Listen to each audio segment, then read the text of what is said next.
আসসালামু আলাইকুম। আজকে আমি বেসিক কিছু টার্মিনোলজি নিয়ে আলোচনা করব। তো প্রথমে শুরু করি আমরা কোড ওয়ার্ড দিয়ে। কোড ওয়ার্ডটি কী? সো কোড ওয়ার্ড হলো আমরা যখন কোনো অ্যালগোরিদম অ্যাপ্লাই করে কোনো একটা মেসেজকে এনকোড করি, এনকোড করার পরে যে মেসেজটার যে রূপ হয় সেটাই হলো আমার কোড ওয়ার্ড।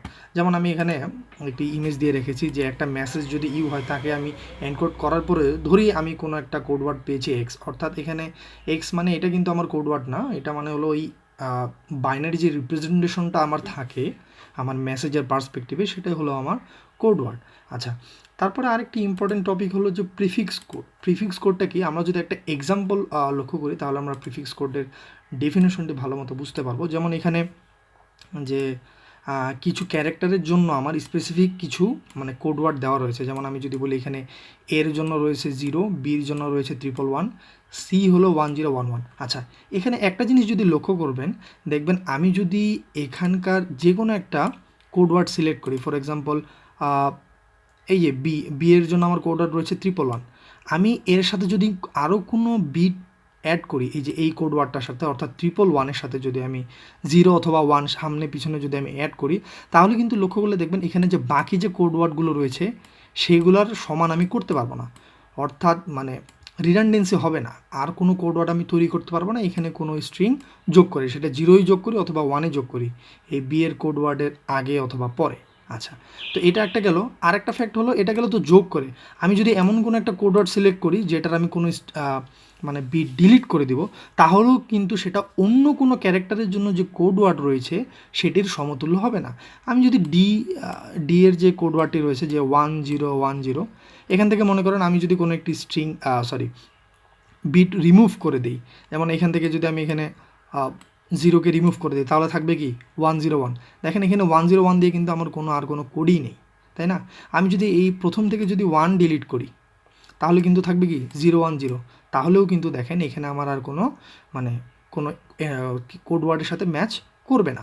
আমি যদি প্রথম থেকে দুটো ওয়ার্ডও ডিলিট করে দিই, দুটো বিটও যদি ডিলিট করে দিই অর্থাৎ 10, তাহলে কিন্তু অবশিষ্ট থাকবে কি 10। এই 10 আসলে এখানকার কোনো কোড ওয়ার্ডের সাথে ম্যাচ করবে না।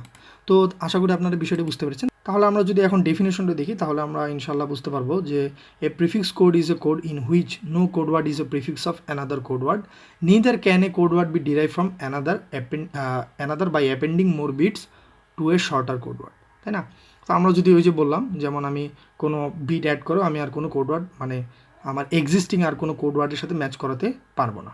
আচ্ছা, তারপরে হাফম্যান ট্রির ডেফিনেশনটা দেখি আমরা, যে হাফম্যান ট্রি হলো যে Huffman tree or Huffman coding tree defines A full binary tree, অর্থাৎ আমরা জানি যে বাইনারি ট্রি মানে কি, যার চিলড্রেন থাকবে ম্যাক্সিমাম দুটো, এবং এখানে আরেকটি কন্ডিশন দেওয়া রয়েছে যে in which each leaf of the tree corresponds to a letter given alphabet. So আমরা যদি এখানে একটি বাইনারিটি আমি নিয়ে রেখেছি বাইনারি ট্রি, তো এখানে দেখলে বুঝতে পারবেন যে এখানে প্রতিটা লিভ নোটকে মানে একটি করে ক্যারেক্টার রিপ্রেজেন্ট করতেছে। সো বাইনারি এনকোডিং অ্যালগোরিদম এটা আমরা পরবর্তী টিউটোরিয়ালগুলোতেই দেখব, তো আশা করি আরও বেশি ক্লিয়ার হয়ে যাবে। আচ্ছা, তারপর আরেকটা বিষয় আসি যেটা হলো আমাদের ফিক্স লেন্থ কোড। এটা আবার কী জিনিস?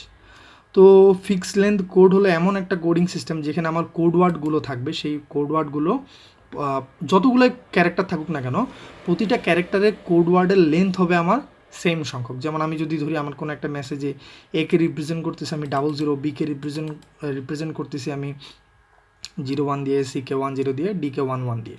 সো এগুলো হলো কি আমার কোড ওয়ার্ডের লেন্থ, সবগুলোর কোড ওয়ার্ড লেন্থ কিন্তু সেম। এই ফিক্স লেন্থ কোড নিয়ে আমরা বিস্তারিত পরে টিউটোরিয়ালে দেখব। আজকের মতো এই পর্যন্তই, আল্লাহ হাফিজ।